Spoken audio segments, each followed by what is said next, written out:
essa discussão com tanto entusiasmo, mas vamos lá, o que que tem, o que que estão pensando nesse sentido? Tem uma proposta de, vamos lá, como é que a gente melhora essa educação do jeito que ela é feita?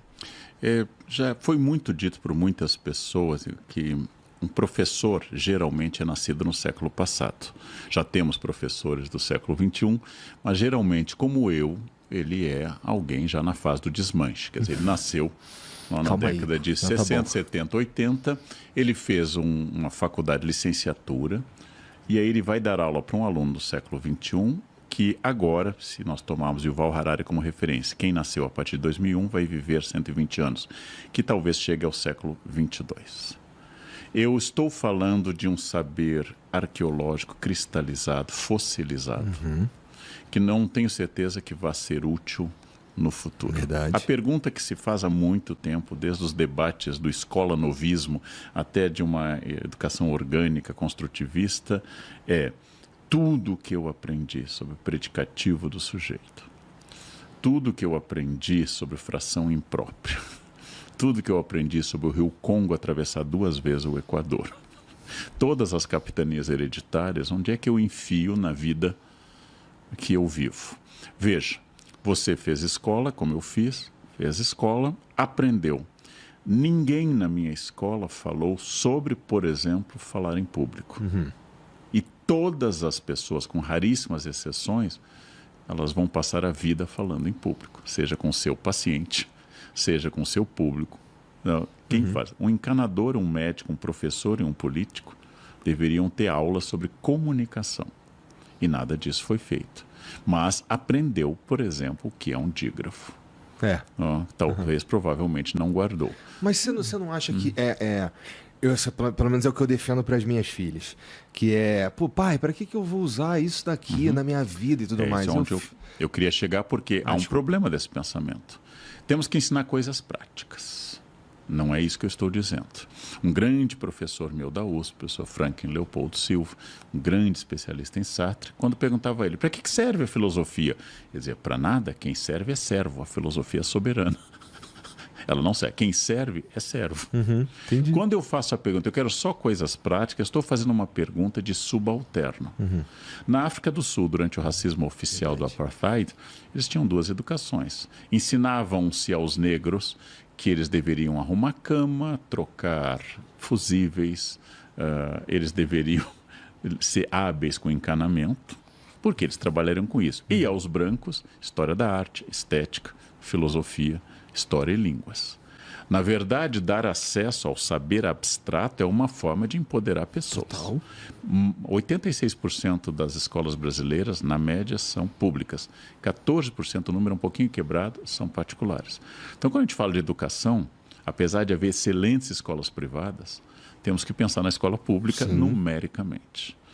Então, temos que pensar nisto. Como fazer um professor que não é top em dinheiro, ter visão de mundo para poder traduzir o que é importante, qual a seleção, qual o recorte que eu vou fazer para isso. Para alunos pouco interessados e que agora, pela primeira vez, em 2025, estão proibidos de ter o celular em sala de aula. Pela primeira vez. Como fazer esse aluno? A escola sempre foi refratária à tecnologia. Eu já contei em palestras que a minha geração, que fez 2º grau, a minha geração, entre os anos 70 e 80, ela não podia usar calculadora eletrônica. Por quê? Se nós usássemos, não saberíamos fazer cálculos complexos. Eu não usei. E eu não sei fazer cálculos complexos. Eu fui privado de uma ferramenta porque havia um certo movimento de resistência à tecnologia em si. Então, é muito difícil e nós temos que olhar com muita atenção o que fazer na escola. A escola funciona com um exercício de diversidade. A escola que eu fiz, católica, no interior do Rio Grande do Sul, de ascendência alemã, quase todo mundo da sala, era muito uniforme. Hoje, a escola é muito mais variada. Eu tenho colegas evangélicos, tenho colegas católicos, budistas, tenho colegas do candomblé. Eu preciso lidar com a diversidade. O que nós estamos fazendo para lidar com a diversidade? Para desenvolver uma linguagem inclusiva. E isso não é cultura woke, isso é civilização. Isso é civilização. Me preocupa mais a convivência com a diversidade do que o pronome. Me preocupa mais isto. Segundo, o que eu faço na escola para ser um canal de acesso ao real? Ou seja, como é que a escola se torna um canal de acesso ao real? Não pelo seu aspecto prático. Eu não quero formar apenas bons encanadores, apesar de que um bom encanador é uma função não só digna, mas muito útil. Mas eu quero formar pessoas que pensem isto. Sistemas que desnaturalizem, que é uma função clássica da história. Eu vivo no Brasil, desde a minha infância, eu sou exposto a chuveiros elétricos.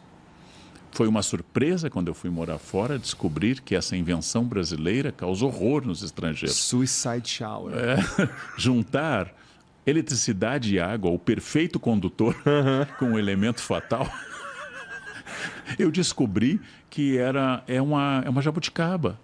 É algo muito brasileiro. É um brigadeiro. É um brigadeiro, é uma jabuticaba. É algo muito brasileiro. Então, quando eu desnaturalizo, essa é uma das funções da educação, eu vou perceber, alguém vai chegar, um conservador vai dizer, homem usa calça, mulher usa saia. Bem, então Jesus não é homem, porque ele nunca usou uma calça. Você está acusando Jesus de ser uma pessoa trans, que ele sempre usou túnicas e mantos? Olha como tua ideia é meio Exatamente. esquisita. Não. A família tradicional brasileira, qual? A indígena? Essa é a mais tradicional. Ela é aberta, ela é poligâmica. É a mais tradicional. Não, a família colonial, é este o modelo, Casa Grande e Senzala. Eu não estou dizendo o que é a família. Para mim, eu tenho clareza disso. Família é o espaço de amor e de proteção, seja formado por uma mãe em projeto solo, com a criança, 2 homens com uma criança, um homem e uma mulher. Uma criança ou só um homem e uma mulher. Um espaço de proteção e de amor. Mas quando eu passo a estudar e a ler, eu paro de confundir a minha experiência com o universal. Eu passo a pensar que há outras possibilidades. Isso, então, que está faltando? Está faltando porque a formação fraca, a leitura superficial, faz com que você tenda a identificar seu condomínio em franca oposição a Copérnico, que mostrou que o mundo não gira ao redor da Terra. Você passa a considerar seu condomínio a grande referência, né?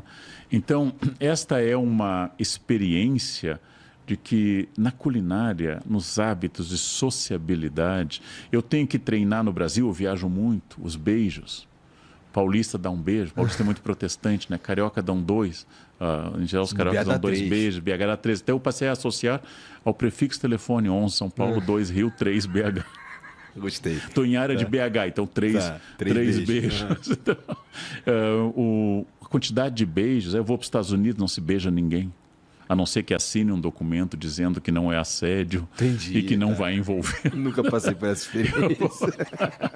Eu vou para isso, né? Eu vou para a Tailândia, eu fui muito à Ásia e vou descobrir que as pessoas se inclinam umas às outras, ou seja, em todo lugar eu vou ver diferenças que vão aumentar minha consciência de quem eu sou. Não é que eu deva imitá-los.